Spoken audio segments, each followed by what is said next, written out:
सरकार लाई है विद्यार्थियों के लिए डिजिटल लाइब्रेरी। बच्चों के उज्जवल भविष्य के लिए बिहार सरकार है सदा अग्रसर और तैयार।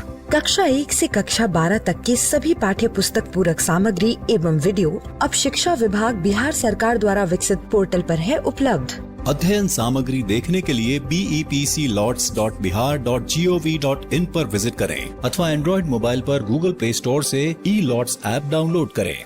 शिक्षकों, अभिभावकों एवं बच्चों से अनुरोध है कि इस ई-लाइब्रेरी का अधिक से अधिक लाभ उठाएं और अपनी पढ़ाई जारी रखें। हेलो बच्चों, कैसे हैं आप और कैसी चल रही है आपकी पढ़ाई?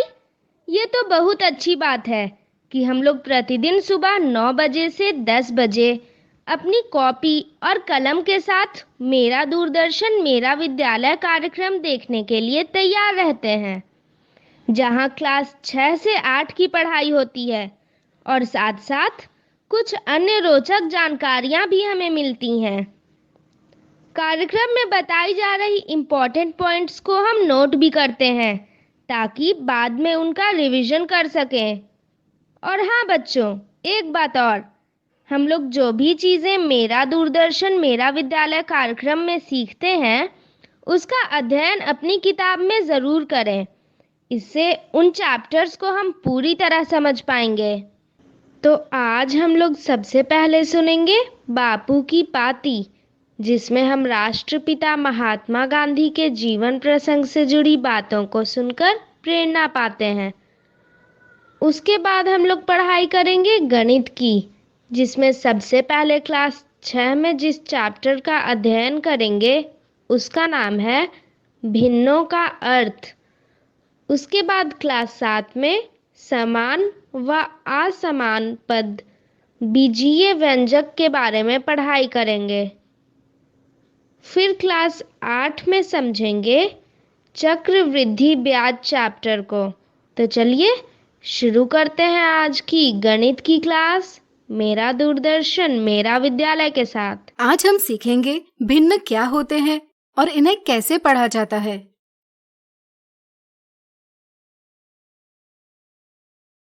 जाने अनजाने हम कई स्थितियों में भिन्नों का प्रयोग करते हैं, जैसे हम कहते या सुनते हैं आधा किलो फल, 2/3 पानी, 1/4 रोटी इत्यादि। यही नहीं, हम समय व्यक्त करने के लिए भी भिन्नों का प्रयोग करते हैं, जैसे साढ़े, पौने, सवा इत्यादि। तो आइए जाने भिन्न क्या होते हैं। आज मानव का जन्मदिन है। जन्मदिन मनाने के लिए उसने टीना, बबीता, राहुल और दिनेश को अपने घर बुलाया है। यहाँ एक पूर्ण यानी होल केक है, लेकिन खाने वालों की संख्या है 5। तो बताइए सभी को केक मिलने के लिए केक के कितने भाग बनाने चाहिए? सोचिए सोचिए। बिल्कुल सही, केक के 5 भाग बनाने चाहिए। केक को इस प्रकार 5 भागों में विभाजित किया जा सकता है, लेकिन यह सही तरीका नहीं होगा, क्योंकि इस तरह से विभाजित करने से सभी बच्चों को केक का बराबर हिस्सा नहीं मिल पाएगा। तो इसके लिए उपाय क्या होगा? हाँ, सही पहचाना, केक के सभी भाग बराबर होने चाहिए, इसलिए पूर्ण केक को 5 बराबर भागों में बांटना चाहिए। बांटने के बाद मानव ने एक भाग थाली में रख दिया। चूंकि यह भाग 5 बराबर भागों में से एक भाग है, इसलिए इसे हम इस प्रकार व्यक्त करते हैं ऐसे और पढ़ते हैं 1/5 या 1 पंचमांश। इस प्रकार की संख्या जो पूर्ण के किसी भाग को व्यक्त करती है एक भिन्न यानी फ्रैक्शन कहलाती है। अब अगर केक का एक और भाग थाली में रखा जाता है तो थाली में भागों की संख्या हुई 2। चूंकि थाली में सभी 5 भागों में से 2 भाग है, इसलिए ये 2 भाग पूर्ण केक की 2/5 भिन्न है। जब हम किसी भिन्न की बात करते हैं, जैसे यहाँ भिन्न है 2/5, तो इसमें 2 संख्याओं के बीच बनी रेखा कहलाती है विभाजन रेखा या बटा। क्या आप बता सकते हैं यहाँ बटा से नीचे लिखी संख्या क्या व्यक्त करती है? सोचिए सोचिए। आपने बिल्कुल सही सोचा। यह संख्या हमें बताती है कि एक पूर्ण को कितने बराबर भागों में बांटा गया है। बराबर भागों की वह संख्या जिनमें एक पूर्ण को बांटा जाता है कहलाती है हर यानी डिनोमिनेटर। अब इनमें से जितने भाग लिए गए हैं इन्हें व्यक्त किया जाता है बटा के ऊपर। इस तरह से पूर्ण के सभी बराबर भागों से लिए जाने वाले भागों की संख्या कहलाती है अंश यानी न्यूमरेटर, यानी कि भिन्न में अंश बटा के ऊपर होता है और हर बटा के नीचे। जरूरी नहीं कि भिन्न किसी एक वस्तु का ही भाग व्यक्त करे, बल्कि किसी समूह का भाग व्यक्त करने के लिए भी भिन्न का प्रयोग होता है। जैसे यहाँ देखिए, यहाँ 4 सेब है और 3 संतरे हैं। इस प्रकार से यहाँ कुल 7 फल है। अगर हमें कुल फलों में सेब की भिन्न पता करना हो तो यह हम कैसे करेंगे? सोचिए। चलिए हम बताते हैं। चूंकि यहाँ कुल फलों की संख्या 7 है, इसलिए हम भिन्न का हर लेंगे 7 और इनमें से हम 4 सेब ले रहे हैं, तो भिन्न का अंश होगा 4। इस तरह से फलों के इस समूह में सेब के लिए भिन्न बन जाएगा 4/7। इसी तरह क्या अब आप संतरों के लिए भिन्न बता सकते हैं? बिल्कुल सही। यहाँ 7 में से 3 संतरे हैं, इसलिए संतरों के लिए भिन्न 3/7 लिखा जा सकता है। अब चलिए कुछ और भिन्नों को देखें। यह है 1/2 या 1/2। यह है 1/3 या 1/3। यह है 2/3 या 2/3। ध्यान रखें, जब भी अंश 1 हो तब हम बटा कहेंगे, और अगर अंश 1 से ज्यादा हो तो बटे कहेंगे। यह है 1/4 या 1/4 या 1/4। यह है 2/4 या 2/4 या 2/4। यह है 3/4 या 3/4 या 3/4।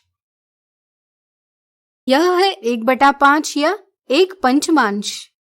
यह है 2/5 या 2/5। यह है 3/5 या 3/5। यह है 4/5 या 4/5। अब आपकी भिन्नों की समझ बन गई होगी। इस तरह से आज हमने सीखा भिन्न क्या होते हैं और इन्हें कैसे पढ़ा जाता है।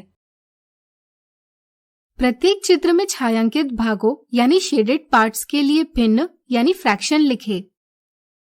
इस उदाहरण में भिन्नों यानी फ्रैक्शंस को छायांकित भागों के रूप में व्यक्त किया है। आइए इन्हें पहचानें। आप जानते ही होंगे कि भिन्न वह संख्या है जो पूर्ण यानी होल का भाग व्यक्त करती है। इस प्रकार छायांकित भाग की भिन्न होगी छायांकित भागों की संख्या बटा सभी बराबर भागों की संख्या। पहले चित्र में छायांकित भागों की संख्या है 6 और सभी बराबर भागों की संख्या है 8। इसलिए छायांकित भागों को व्यक्त करने वाली भिन्न होगी 6/8। दूसरे चित्र में छायांकित भागों की संख्या है 11 और सभी बराबर भागों की संख्या है 15। इसलिए हम भिन्न लिखेंगे 11/15। तीसरे चित्र में हम देखते हैं कि यहाँ कुल 9 वस्तुओं का समूह यानी कलेक्शन ऑफ ऑब्जेक्ट्स है, जिनमें से 5 वस्तुएं छायांकित है। तो क्या आप बता सकते हैं वस्तुओं के समूह का कौन सा भाग छायांकित है? विचार करें।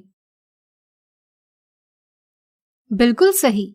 यहाँ समूह के 9 बराबर भाग है और इनमें से 5 भाग छायांकित है, इसलिए हम भिन्न लिखेंगे 5/9। अगला उदाहरण, नीचे दर्शाई आकृति का 2/5 भाग छायांकित कीजिए। इस उदाहरण में हमें 2/5 भाग छायांकित करना है। भिन्न 2/5 में हर यानी डिनोमिनेटर है 5। हर हमें बताता है कि दी वस्तु के 5 बराबर भाग होने चाहिए। इसी प्रकार इस भिन्न में अंश है 2। अंश यानी न्यूमरेटर हमें बताता है कि यहाँ 2 बराबर भाग छायांकित किए जाने चाहिए। जैसा कि आप देख सकते हैं, इस आकृति में एक पूर्ण को 5 समान भागों में बांटा गया है। इसलिए 2/5 भाग व्यक्त करने के लिए हमें इन 5 भागों में से किन्हीं 2 भागों को छायांकित करना होगा। यह हम अलग अलग प्रकार से कर सकते हैं।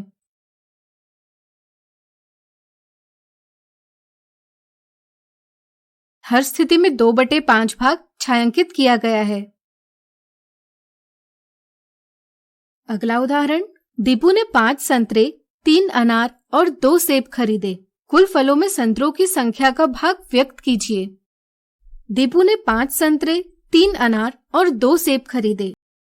यहाँ कुल फलों की संख्या है 5 धन 3 धन 2 यानी कि 10। इन 10 फलों में 5 संतरे हैं, इसलिए हर होगा 10 और अंश होगा 5। इस तरह से भिन्न बन जाएगा 5/10। इस प्रकार आज हमने देखे भिन्न के उदाहरण।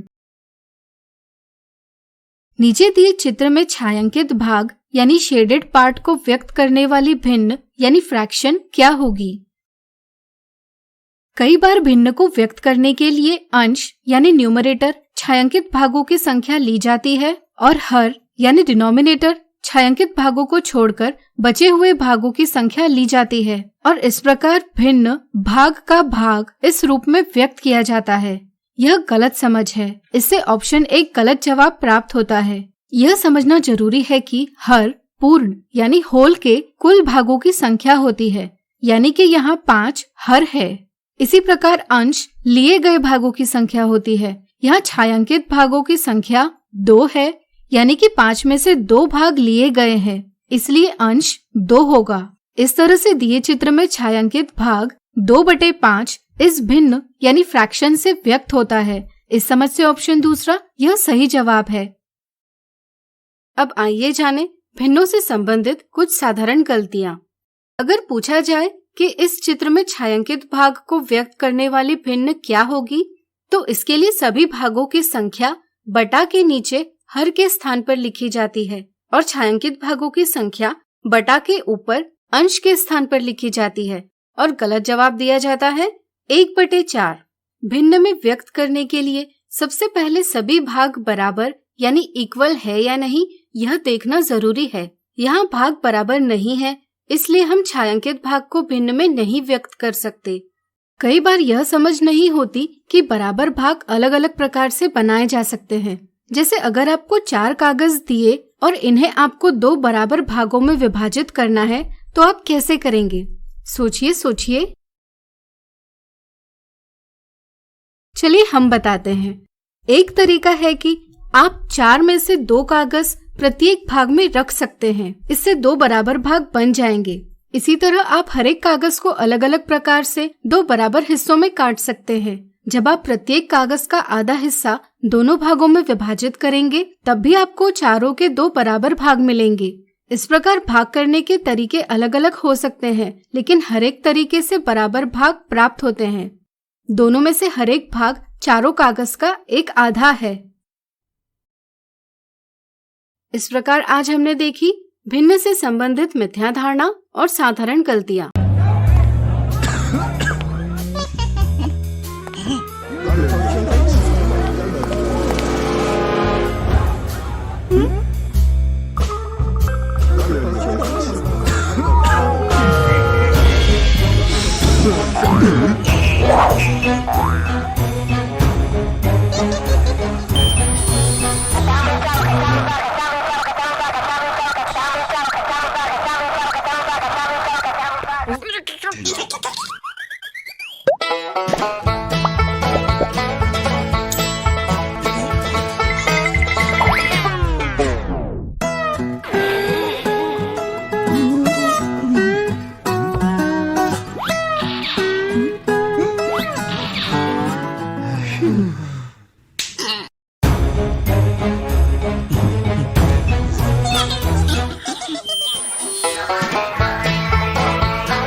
समान व असमान पद। इस वीडियो से हम सीखेंगे समान व असमान पद यानी लाइक एंड अनलाइक टर्म्स क्या होते हैं। बच्चों, अभी तक हमने व्यंजक के पदों यानी टर्म्स ऑफ एन एक्सप्रेशन के बारे में पढ़ा है। आइए इसे पेड़ आरेख यानी ट्री डायग्राम के माध्यम से दोहराते हैं।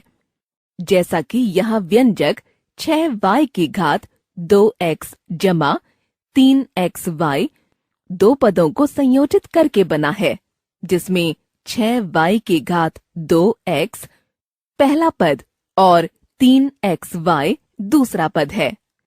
व्यंजक 6y की घात 2x जमा 3xy में 6y की घात 2x के गुणनखंड 6y y x है और 3xy के गुणनखंड 3xy है।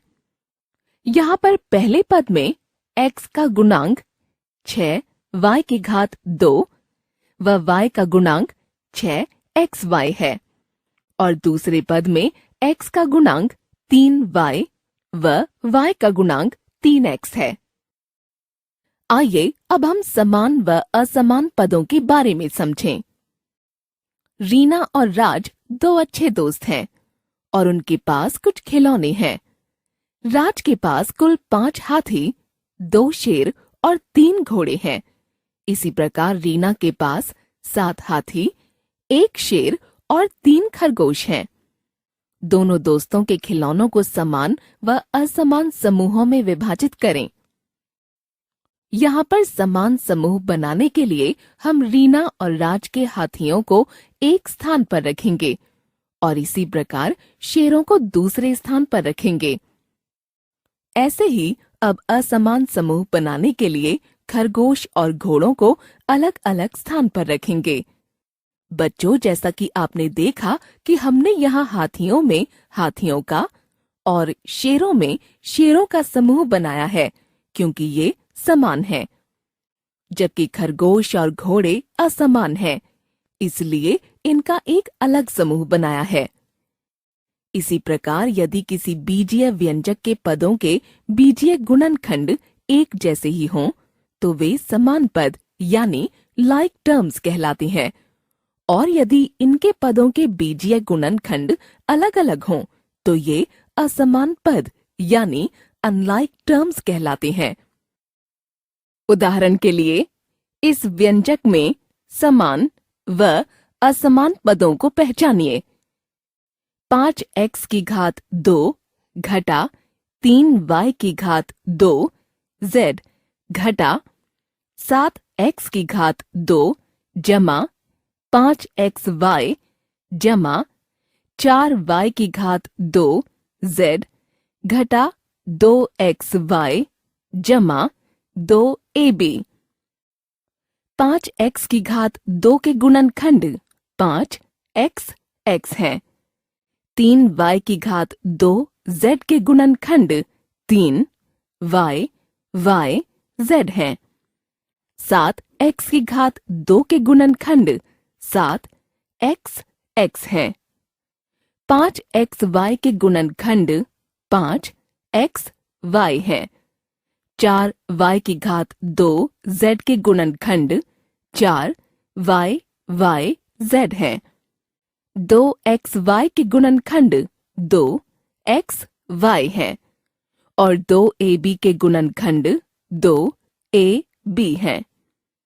तो आप देख सकते हैं कि यहाँ पद 5x की घात 2 व 7x की घात 2 के बीजीय गुणनखंड xx और 3y की घात 2 z व 4y की घात 2 z के बीजीय गुणनखंड y z और 5xy व 2xy के बीजीय गुणनखंड xy एक जैसे हैं, इसलिए इन्हें समान पद कहेंगे और 2ab के बीजीय गुणनखंड ab अलग हैं, इसलिए इसे असमान पद कहेंगे। बच्चों, इस वीडियो की मदद से आपको समान व असमान पदों का ज्ञान हो गया होगा। अगले वीडियो में हम कुछ उदाहरणों से इसे और अच्छे से जानेंगे। समान व असमान पदों के उदाहरण। आइए समान व असमान पदों यानी लाइक एंड अनलाइक टर्म्स को उदाहरण के माध्यम से समझते हैं। उदाहरण 1। राम और श्याम दोनों बचपन के मित्र हैं। आज उन दोनों की माताओं ने उन्हें कुछ ताजी सब्जियां लेने के लिए भेजा। आइए देखें उन दोनों ने बाजार से क्या क्या खरीदा। राम ने बाजार से 3 किलो आलू, 7 किलो प्याज, 8 किलो टमाटर खरीदे और श्याम ने 4 किलो आलू, 2 किलो टमाटर और 3 किलो भिंडी खरीदी। अरे ये क्या राम, मैं तो थैला लाना ही भूल गया। इतना सारा सामान अब मैं कहाँ रखूं? श्याम ने राम से परेशान होकर बोला। इस पर राम ने कहा, तुम मेरे थैले में अपनी सब्जियां रख लो। तो बच्चों, क्या आप बता सकते हैं कि थैले में कौन कौन सी सब्जियां एक जैसी हैं और कौन सी अलग अलग हैं? यहाँ आलू को ए से, प्याज को पी से, टमाटर को टी से और भिंडी को बी से दर्शाएं। आइए पहले हम समान वस्तुओं का समूह बनाते हैं। थैले में आलूओं का समूह बराबर 3A 4A, टमाटरों का समूह बराबर 8T 2T। इसी प्रकार असमान वस्तुओं का समूह बनाते हैं। प्याजों का समूह बराबर 7P, भिंडियों का समूह बराबर 3B। तो यहाँ हमने देखा कि आलू और टमाटरों के समान समूह हैं, जबकि प्याज और भिंडियों के असमान समूह हैं। उदाहरण 2। निम्न प्रश्न में देखिए और तय कीजिए कि ये समान पद होंगे या असमान पद। 6xz और 6x की घात 2 z की घात 2। अगर इन दोनों पदों के गुणनखंड करके देखें तो पाएंगे पद 6xz के गुणनखंड 6x और z है। इसी प्रकार पद 6x की घात 2 z की घात 2 के गुणनखंड 6x x z और z है। यहाँ पर दोनों पदों के बीजीय गुणनखंड अलग अलग हैं।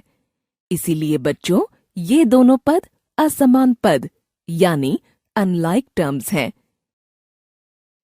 इन उदाहरणों से हमने समान व असमान पदों के बारे में सीखा। इसी के साथ हमने यह भी सीखा कि इनमें अंतर कैसे करते हैं। अगले वीडियो में इनसे जुड़ी कुछ मिथ्या धारणाओं को जानेंगे और उन्हें दूर करेंगे। समान व असमान पद, मिथ्या धारणाएं। आज हम देखेंगे समान व असमान पदों से संबंधित मिथ्या धारणाएं यानी misconceptions of like and unlike terms. हमने कुछ उदाहरणों के माध्यम से समान यानी लाइक टर्म्स व असमान पद यानी अनलाइक टर्म्स के बारे में जाना। आइए अब देखें समान व असमान पद के सवालों को हल करने पर क्या गलतियां होती हैं। निम्नलिखित में समान पदों की पहचान करें। 20xy 10y की घात 3 20zx। कई बार यह समझ लिया जाता है कि यदि दो पदों के गुणांक कोएफिशिएंट समान हैं तो वे पद भी समान होंगे, परंतु ऐसा नहीं है। यह एक मिथ्या धारणा है। वे पद जिनके चर समान हों, ना कि उनके गुणांक समान पद कहलाते हैं। दिए गए पदों में 20xy और 20zx के गुणांक तो समान हैं, पर इनके चर अलग अलग हैं, अतः ये असमान पद होंगे। अब अगर इन्हें ध्यानपूर्वक देखा जाए तो तीनों पदों के चर अलग अलग हैं, इसीलिए ये सभी असमान पद हैं। आइए अब एक अन्य मिथ्या धारणा के बारे में जानें। निम्नलिखित में असमान पदों की पहचान करें। 7ab की घात 2 c, 15b की घात 2 ac, 3cab की घात 2। दिए गए पदों में 7ab की घात 2 c के गुणनखंड 7ab b c हैं। 15b की घात 2 ac के गुणनखंड 15b b a c हैं और 3cab की घात 2 के गुणनखंड 3c a b b हैं। यहाँ पर देखने योग्य बात यह है कि तीनों पदों के चर A, B, C ही हैं, लेकिन इनका क्रम अलग अलग है, अर्थात ये पदों में आगे पीछे लिखे हैं।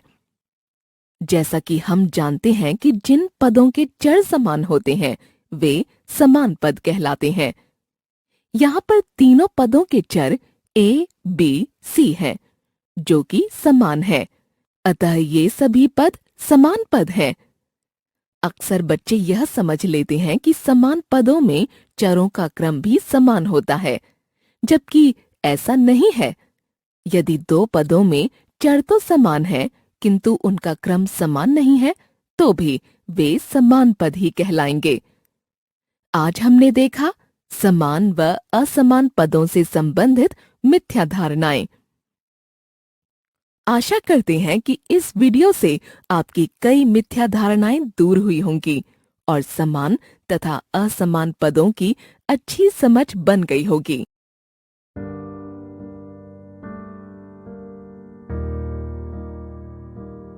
राजू, जरा इधर आना। चाचा प्रणाम। प्रणाम। ये बताओ कि स्कूल से ड्रेस का पैसा मिला कि नहीं? मिल गया, पिछले हफ्ता मिल गया। और छात्रवृत्ति? चाचा वो तो अब खाता में ही चला आता है। अरे वाह, ये सब तो इसको खूब पता है। पर ये पता है तुम्हारा लड़का स्कूल में काका सीखता है? ये हंसने का नहीं, सोचने का वक्त है। सिर्फ बैट हाथ में दे देने से कोई सचिन नहीं बन जाता। उसी तरह ड्रेस सिलवाकर पहनाकर स्कूल भेज देने से पिंटू होनहार नहीं बन जाएगा। अब जरूरत है कि माता पिता बच्चे स्कूल में क्या सीख रहे हैं उस पर ध्यान दें। तभी वक्त के साथ ये भी आगे बढ़ेंगे और हम भी। चाचा हम तैयार हैं, क्या आप तैयार हैं? आइए हम मिलकर अपने बच्चों के भविष्य को एक नई उड़ान दें।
Se le covid ke dalam dia. Dia kata,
आज हम सीखेंगे ब्याज के बारे में।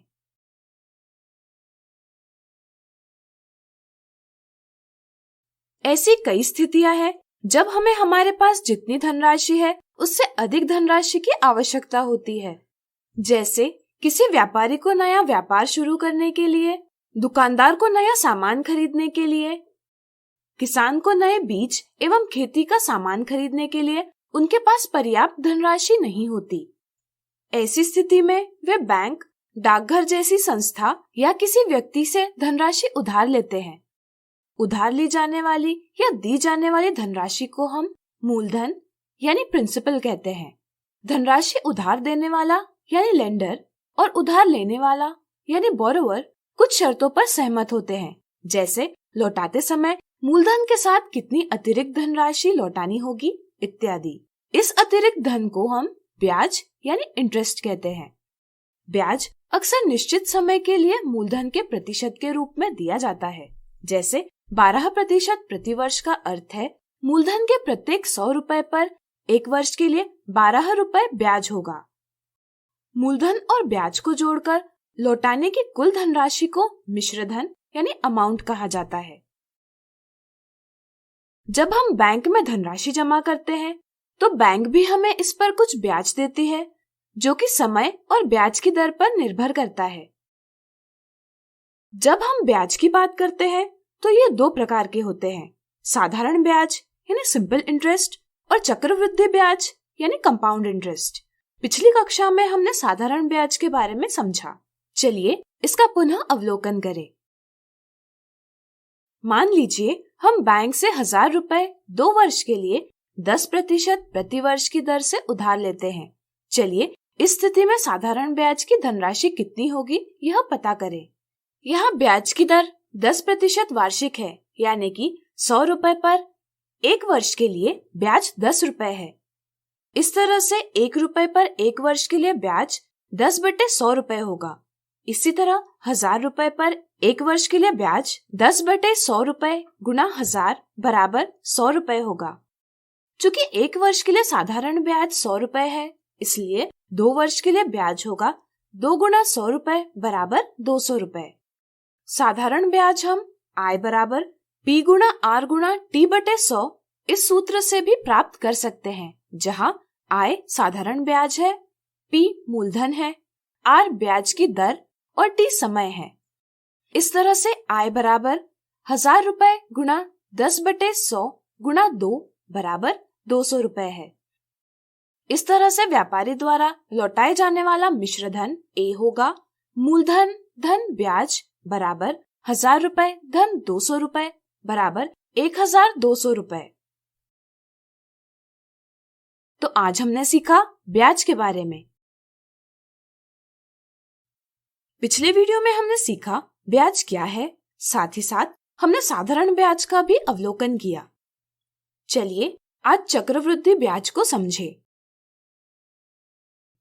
साधारण ब्याज मूलधन पर प्राप्त किया जाता है और वह प्रत्येक वर्ष के लिए समान होता है, जबकि चक्रवृद्धि ब्याज यानी कंपाउंड इंटरेस्ट, जिसे संक्षेप में CI कह सकते हैं, पिछले वर्ष की कुल राशि पर प्राप्त किया जाता है। इस तरह से चक्रवृद्धि ब्याज वर्ष दर वर्ष बढ़ता जाता है। चलिए इसे एक उदाहरण से समझें। मान लीजिए हमने बैंक से 1000 रुपए 2 वर्ष के लिए 10% प्रति वर्ष की दर से उधार लिए, लेकिन इस बार हमने इन्हें चक्रवृद्धि ब्याज पर लिए। पहले हम 1 वर्ष के अंत में कितनी धनराशि होगी यह ज्ञात करेंगे। ब्याज प्राप्त करने के लिए हम इस सूत्र का प्रयोग करेंगे। SI बराबर P गुना R गुना T/100। यहाँ पहले वर्ष का मूलधन P1 है 1000 रुपए, ब्याज की दर R है 10% और समय T है 1 वर्ष। इस तरह से पहले वर्ष का ब्याज SI1 होगा 1000 रुपए गुना 10 गुना 1/100 बराबर 100 रुपए। इस तरह से पहले वर्ष के अंत में मिश्र धन A1 होगा मूलधन P1 धन पहले वर्ष का ब्याज SI1 बराबर 1000 रुपए धन 100 रुपए बराबर 1100 रुपए। अब चलिए दूसरे वर्ष का ब्याज प्राप्त करें। साधारण ब्याज के संदर्भ में प्रत्येक वर्ष के लिए मूलधन समान होता है, लेकिन चक्रवृद्धि ब्याज के संदर्भ में पिछले वर्ष की कुल धनराशि पर ब्याज का आकलन किया जाता है। यानी यहाँ पहले वर्ष का मिश्र धन A1 दूसरे वर्ष के लिए मूलधन P2 होगा। इस तरह से दूसरे वर्ष का साधारण ब्याज होगा SI2 बराबर 1100 रुपए गुणा 10 गुणा 1/100 बराबर 110 रुपए। इस तरह से दोनों वर्षों का चक्रवृद्धि ब्याज CI होगा SI1 धन SI2 बराबर 100 रुपए धन 110 रुपए बराबर 210 रुपए।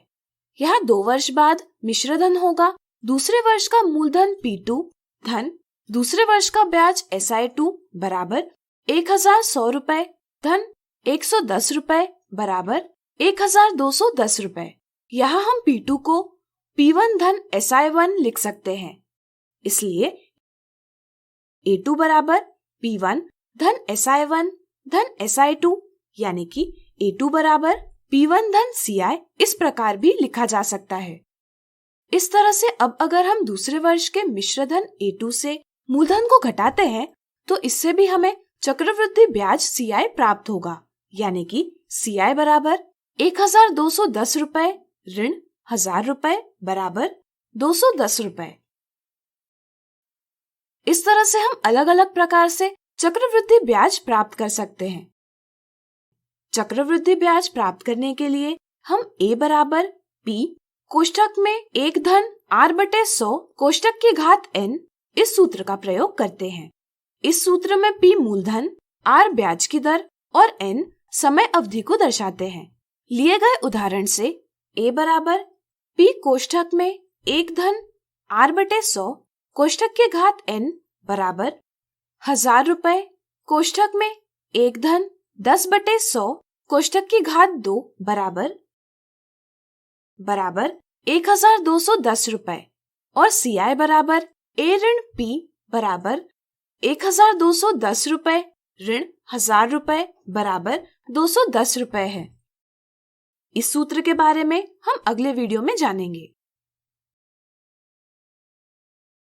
तो आज हमने सीखा चक्रवृद्धि ब्याज के बारे में। पिछले वीडियो में हमने चक्रवृद्धि ब्याज के बारे में जाना।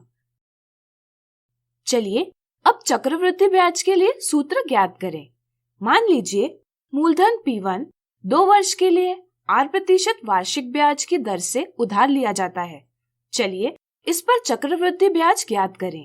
पहले वर्ष के लिए SI1 बराबर P1 गुणा R गुणा 1/100 बराबर P1 गुणा R/100 होगा और मिश्र धन A1 बराबर P1 धन SI1 होगा, यानी कि P1 धन P1 गुणा R/100 बराबर P1 कोष्ठक में 1 धन R/100 होगा।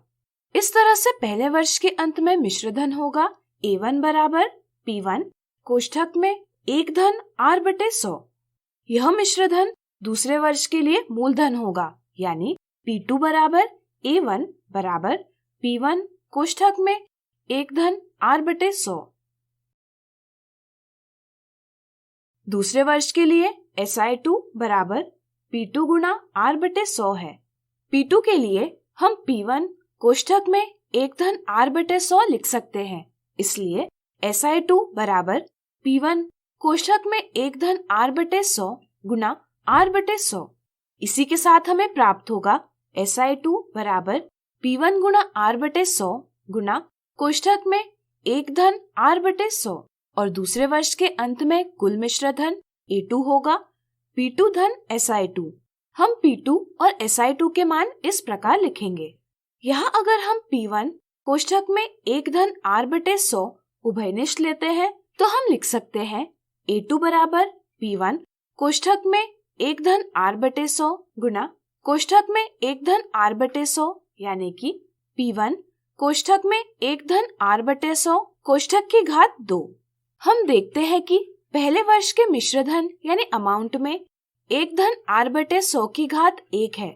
दूसरे वर्ष के मिश्र धन में कोष्ठक की घात 2 है। तो क्या अब हम बता सकते हैं अगर हमें तीसरे वर्ष का मिश्र धन ज्ञात करना होगा तो सूत्र क्या बनेगा? सोचिए। बिल्कुल सही, सूत्र होगा। इसी तरह हमें समय अवधि n वर्ष के लिए मिश्र धन ज्ञात करना होगा तो हम सूत्र लिख सकते हैं AN बराबर P1 कोष्ठक में 1 धन r बटे 100 कोष्ठक की घात n। साधारणतः इसे ही हम लिख सकते हैं a बराबर p कोष्ठक में 1 धन r बटे 100 कोष्ठक की घात n, जहाँ p प्रारंभिक मूलधन है और a मिश्र धन है। अब हम समय अवधि के समाप्त होने पर प्राप्त मिश्र धन से पहले वर्ष के मूलधन को घटाकर चक्रवृद्धि ब्याज ज्ञात कर सकते हैं। CI बराबर a ऋण p। अब मान लीजिए हमने p बराबर 5,000 रुपए, r बराबर 10% वार्षिक दर और n बराबर 2 वर्ष लेकर चक्रवृद्धि ब्याज प्राप्त करना हो, तो यह हम सूत्र के प्रयोग से ज्ञात कर सकते हैं। a बराबर p कोष्ठक में 1 धन r बटे 100 कोष्ठक की घात n बराबर 5,000 रुपए गुणा कोष्ठक में 1 धन 10 बटे 100 कोष्ठक की घात 2 बराबर 6,050 रुपए। अब CI बराबर a ऋण p बराबर 6,050 रुपए ऋण 5,000 रुपए बराबर 1,050 रुपए है। इस तरह आप सूत्र से चक्रवृद्धि ब्याज प्राप्त कर सकते हैं। तो आज हमने चक्रवृद्धि ब्याज के लिए सूत्र प्राप्त किया। साक्षी ने एक बैंक से 8% की वार्षिक दर से 1.5 वर्ष की अवधि के लिए 1 लाख रुपए उधार लिए। यदि ब्याज यानी इंटरेस्ट का संयोजन अर्धवार्षिक होता है तो चक्रवृद्धि ब्याज ज्ञात कीजिए। इस उदाहरण में हमें चक्रवृद्धि ब्याज अर्धवार्षिक संयोजित किया जाता है। यह महत्वपूर्ण जानकारी दी है। इसका अर्थ यह है कि प्रत्येक आधे वर्ष के लिए ब्याज की गणना की जाती है। अगले 6 महीने का मूलधन प्राप्त करने के लिए पुराने 6 महीनों के मूलधन और प्राप्त ब्याज का योग किया जाता है। इस तरह वह समय अवधि जिसके पश्चात प्रत्येक बार नया मूलधन बनाने के लिए ब्याज को पिछले मूलधन में जोड़ा जाता है, रूपांतरण अवधि यानी कन्वर्जन पीरियड कहलाती है। जब ब्याज अर्धवार्षिक संयोजित किया जाता है तो एक पूर्ण वर्ष में प्रत्येक अर्धवर्ष की 2 रूपांतरण अवधि होती है। ऐसी स्थितियों में अर्धवार्षिक दर वार्षिक दर की आधी ली जाती है। इस तरह से यहाँ 1.5 वर्ष में 3 रूपांतरण अवधि होगी और अर्धवार्षिक दर 8% विभाजित 2 बराबर 4% होगी। अब चलिए इस सवाल को हल करें। पहले हम चक्रवृद्धि ब्याज CI के संदर्भ में मिश्र धन प्राप्त करेंगे। मिश्र धन का सूत्र है a बराबर p गुणा कोष्ठक में 1 धन r बटे 100 कोष्ठक की घात n। यहाँ मूलधन p बराबर 1 लाख रुपए है। ब्याज की दर 4% अर्धवार्षिक और रूपांतरण अवधि n बराबर 3 है। इसलिए a बराबर 1 लाख रुपए गुणा कोष्ठक में 1 धन 4 बटे 100 कोष्ठक की घात 3 है। इसे हल करने पर हमें प्राप्त होगा a बराबर 1,12,486.40 रुपए। चूँकि CI बराबर a ऋण p है, इसलिए CI बराबर 1,12,486.40 रुपए ऋण 1 लाख रुपए बराबर 12,486.40 रुपए है। यानी कि साक्षी को 1.5 साल बाद 1,12,486.40 रुपए इतनी धनराशि प्राप्त होगी, जिसमें चक्रवृद्धि ब्याज होगा 12,486.40 रुपए। एक शहर की जनसंख्या वर्ष 2000 में 51,200 थी। यदि इसमें 12.5% के वार्षिक दर से वृद्धि होती है तो 3 साल बाद उस शहर की जनसंख्या क्या होगी? यहाँ प्रत्येक वर्ष जनसंख्या में 12.5% की वृद्धि होती है। चलिए इसका अर्थ समझें। यदि हम 2000 की जनसंख्या को a माने तो 1 वर्ष बाद जनसंख्या a धन a की 12.5% होगी। यह नई जनसंख्या फिर से 12.5% बढ़ेगी।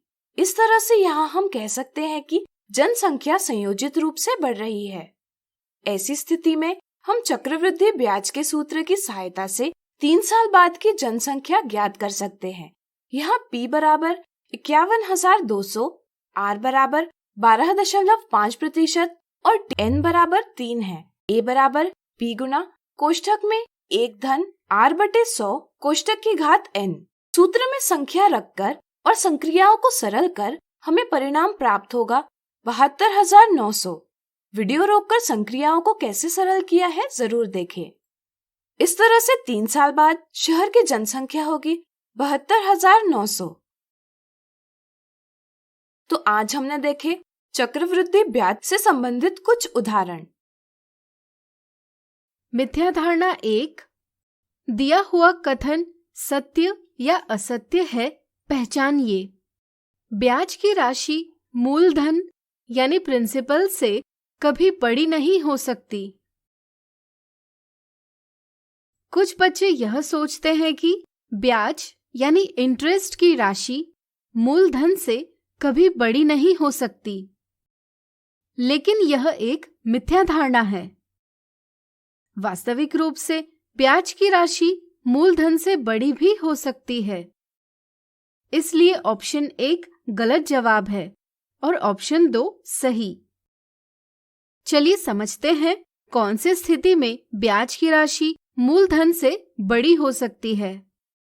मान लीजिए सुनील 10,000 रुपए 10% चक्रवृद्धि ब्याज यानी कंपाउंड इंटरेस्ट की दर से 10 वर्षों के लिए बैंक में जमा करता है। आइए ज्ञात करते हैं उसे 10 साल बाद कितना ब्याज मिलेगा। यहाँ P बराबर 10,000 रुपए, R बराबर 10% वार्षिक और T बराबर 10 वर्ष है, यानी यहाँ N बराबर 10 है। हमें ज्ञात है कि A बराबर P कोष्ठक में 1 धन R/100 कोष्ठक की घात N, जहाँ चर A कुल धनराशि, P मूलधन, R ब्याज की दर और N समय को दर्शाते हैं। इस तरह से A बराबर 10,000 गुणा कोष्ठक में 1 धन 10/100 कोष्ठक की घात 10 बराबर 10,000 गुणा कोष्ठक में 1 धन 1/10 कोष्ठक की घात 10 बराबर 10,000 गुणा कोष्ठक में 11/10 की घात 10। कैलकुलेटर की सहायता से अगर हम 11/10 की घात 10 का मान ज्ञात करेंगे तो यह हमें लगभग 2.593742 इस प्रकार प्राप्त होता है। इस तरह से A बराबर 10,000 गुणा 2.593742 बराबर 25,937.42 रुपए मिलेगा। चूंकि चक्रवृद्धि ब्याज बराबर कुल राशि ऋण मूलधन बराबर 25,937.42 ऋण 10,000 बराबर 15,937.42 रुपए। तो बताइए ब्याज मूलधन से बड़ा है या छोटा? ऐसी स्थितियों में आप पाएंगे कि हमें ब्याज मूलधन से अधिक भी प्राप्त हो सकता है। मिथ्या धारणा 2, चक्रवृद्धि ब्याज पर 8% वार्षिक दर से 1 वर्ष के लिए 15,000 रुपए उधार लिए जाते हैं। यदि ब्याज प्रत्येक 3 महीने बाद संयोजित किया जाता है तो ज्ञात कीजिए कर्ज का भुगतान करने के लिए कितनी धनराशि देनी पड़ेगी। ऐसे सवालों को हल करते समय कुछ बच्चे रूपांतरण अवधि यानी कन्वर्जन पीरियड पर ध्यान नहीं देते। वे ब्याज की दर 8% और समय 1 वर्ष लेकर सवाल को हल करते हैं। A बराबर 15,000 गुणा कोष्ठक में 1 धन 8/100 कोष्ठक की घात 1, तो A बराबर 16,200 रुपए। इसलिए वे ऑप्शन 1 का चयन करते हैं, जो कि एक गलत जवाब है। कुछ बच्चे रूपांतरण अवधि में परिवर्तन करते हैं, लेकिन ब्याज की दर में परिवर्तन करना भूल जाते हैं। इसी तरह कुछ बच्चे ब्याज की दर में परिवर्तन करते हैं, लेकिन रूपांतरण अवधि में परिवर्तन करना भूल जाते हैं। यहाँ रूपांतरण अवधि तिमाही है। चूंकि एक वर्ष में ब्याज को 12/3 बराबर 4 बार संयोजित किया जाएगा, इसलिए हम कह सकते हैं कि दिए गए समय यानी एक वर्ष में रूपांतरण अवधि 4 गुणा 1 बराबर 4 होंगी, यानी कि हमें n बराबर 4 लेना होगा। चूंकि एक वर्ष में ब्याज की 4 बार गणना की जाती है, इसलिए हमें प्रत्येक 3 महीने का ब्याज 8% विभाजित 4 बराबर 2% लेना होगा। अब हम देय राशि इस सूत्र की सहायता से प्राप्त कर सकते हैं। इसमें संख्याएं रखकर हमें कुल धनराशि प्राप्त होगी 16,236.48 रुपए। इसलिए ऑप्शन 4 सही जवाब है।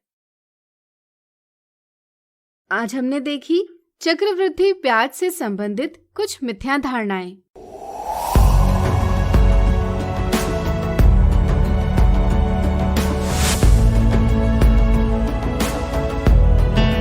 नमस्कार। आप शिक्षकों द्वारा दी गई अच्छी शिक्षा से आज लाखों विद्यार्थी इनोवेशंस कर रहे हैं। उन सभी को इंस्पायर अवार्ड्स मानक में हिस्सा लेने प्रोत्साहित कीजिए।